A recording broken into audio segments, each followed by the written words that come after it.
Lana kusemfuleni ezibeni okuqeda kuphoseka kuso uMaNkosi wabe sedonsekela phansi.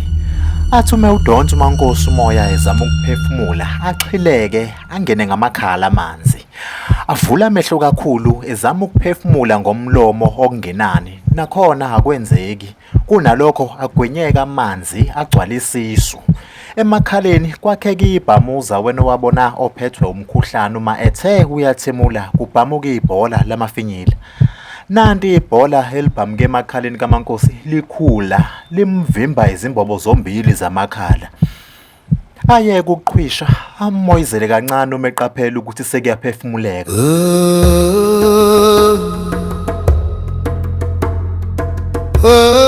Nokuqhwisha lokhu ukuyekiswa ukusaba ukuthi kungaze kuqhumelele ibhamuza elisemakhaleni nokuyilo eselimlekelela ukuthi aphefumule. Ehle njalo. Sekumnyama lana ekujuleni kwesiziba. Acimeze sakulala emamatheka ezwa enokuthula okukhulu emphefumulweni nasenyameni. Thula, thula mthana thula, thula sana thula. Azathintwe okuthile emahlombe, avula amehlo.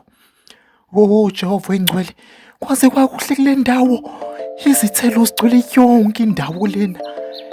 Ekha eluma umangwe, angawuqedi akha amagrebhisi, nawo angawaqedi, agcine dideka ukuthi uhalela kuphi. Ngivumele ngiqinisekise ukuthi awudukile enhlobo futhi awuzile lana ukuzokwethwasa ngoba ozalweni lonke lwakantuli akekho noyedwa uyokuba isangoma kwamanje. Ngalokho-ke ngithi kuwe usendaweni efanelwe ukuba kuyo, awukho nakancane engozini makoti. Ikhehla ekhanda lifake umqhele wengwe kusagolide, liphethe ubhoko ngesandla lihlezi phezu kwetshe, lidlubheza imhlophe, lihleka uMaNkosi ongazazi ukuthi uhalela kudla kuni kwezithelo ezilapha liyamamatheka. Ubengaliboni futhi ubengalizwanga limthinta uMaNkosi aphendukele kulo. Sawubona mkhulu. Ayibo isimanga-ke lesi. Unamehla afana ncamashi nawo mntanami. Ezithoba ehlanganisa nezandla ngenhlonipho uMaNkosi. Ngilandele makoti, nansiya indawo okumele sikhulumele kuyo mina nawe. Akumele futhi ukhululeke kakhulu ngokubalana okwamanje. Oza makoti. Ngabe uyazazi izingane zami bengingamawele. Amehlo akho afana nelentombazane iwele esengisele nalo. Elomfana-ke belinamehlo nje ajwayelekile. uMaNkosi elandela umkhulu. Cha makoti, ungakhulumi sengathi selfile lele linyiwele. Lizobuya uma sekufanele. Kuyeke futhi makoti nokuthi ingane yakho kulowa mhlaba wenu akekho noyedwa onengane okungeyakhe. Isingane noma abantwana bafika ngani, kepha kusiba benu makoti, akubona benu nhlobo.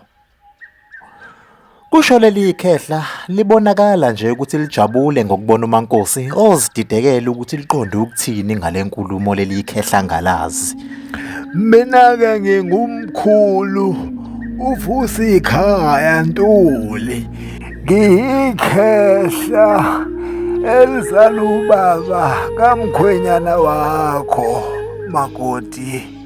Ngingumkhulu kaDumsane. Ngezwi elihoshozelayo kuchaza umkhulu uvusa ikhaya ehlekahleka. Kwagama lakhe nje selingishayisa ngovalo ngaso sonke isikhathi ngenxa yokuhlukumezeka akwenza kimi. Ecweba izinyembezi.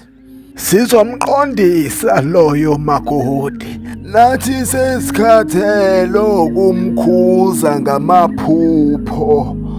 akezwa unengani. Phezu kwaloko-ke thina bontuli kulelizwe asifuni lutho ngawe makoti, salukhashi inkosi impela.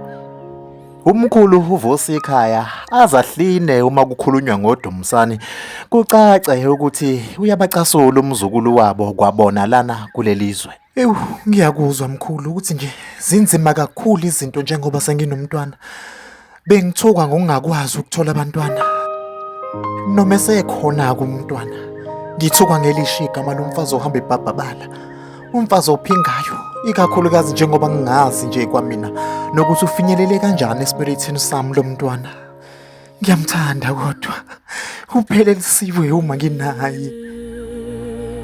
Hayi kanti angingakukhathazi lokho makoti, angingakukhathazi nakancane ukuthi umntwana ufinyelele kanjani kuwe. Ubaba wakhe makoti waziwa yithi kanye naye kuphela uOwemvelo, kanjalo nokufinyelela kwakhe kuwe esibelethweni sakho kwaziwa yithi kanye naye kuphela uOwemvelo makoti. Umkhulu uVusikhaya ebuka ezintabeni kumaNkosi kube sengathi akaliqali leli iphimbo. Kungathi yilo leli alizwe ehlathini mhla eqeda ukubeletha. Iphimbo elalimnyenyezela igama aqamba ngalo uOwemvelo. Hayibo mkhulu, ulazi kanjani igama lakhe? Usho ukuthini umuthi uyena kuphela owaziyo ukuthi ufinyelele kanjani kimi? Uyena owaziyo ukuthi ubani ubaba wakhe? Sikhuluma ngengane lana engakakwazi ngisho ukukhuluma mkhulu. Kuhleka umaNkosi ebhekise kumkhulu uVusikhaya. Khumbula makoti, ngithe akusiba benabantwana kepha bafika ngani. Lo mntwana-ke uyisibusiso kakhulu, uthenjiwe makoti ngaye, mnakekele. Ungumntwana owehluke kakhulu kwabaningi. Kulo mhlaba-ke wamathongo lo ozivakashele kuwo, sazi konke okwenzeka kulowa mhlaba wenu. Ngaleso sizathu-ke makoti simqaphile, somvikela nanoma kunjani, somvikela nakumzukulu wethu imbala uDumisani. Imithandazo yakho mihle kakhulu, iyakunqoba okuningi. Uqhubeke, iyasiqhuqhuzela nathi ukuthi siqhubeke nokunivikela kuleli yakhaya makoti. Ezwe leli lokuthi kwelamathongo umaNkosi. Hayibo, kwelamathongo? Ngifile nimkhulu. umaNkosi asho aqalaza indawo yonke echazwa ubuhle bale ndawo. Ukwelamathongo, abanye bayibiza le ndawo ngelinye igama, kodwa konke kusho into eyodwa. Sekumele uhambeke manje makoti. Hayi, ngeke mkhulu, angihambi nje mina lana.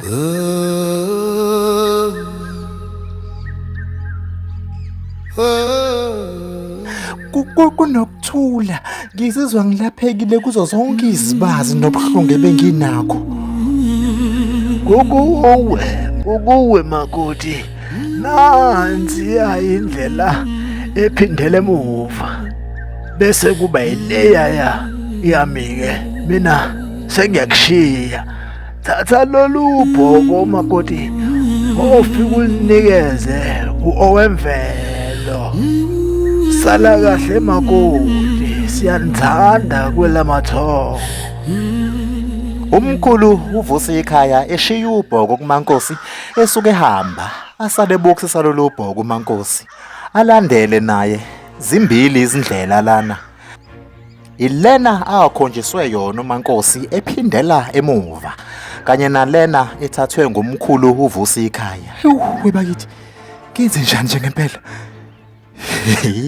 Isimanga lesi. Ngilandele umkhulu noma ngiphindele emuva. Ngeke. Kumnandi la. Kumnandi lana. Kunokuthula engakaze ngibuze soloko ngazi zalo inkosi impela. Cha, isinqumo esizojabulisa mina ukuthatha le ndlela. uMankosi ngomunwe eyikhomba le ndlela azoyithatha asho athatha amagxathu esondela elandela eyodwa yalezi ndlela ujabule ugcwele intokozo nokuthula. Ifue limnyama lisikubezele lendawo inamabadi lendawo inamashwa lendawo kuyafiwa siyafihla masonto onke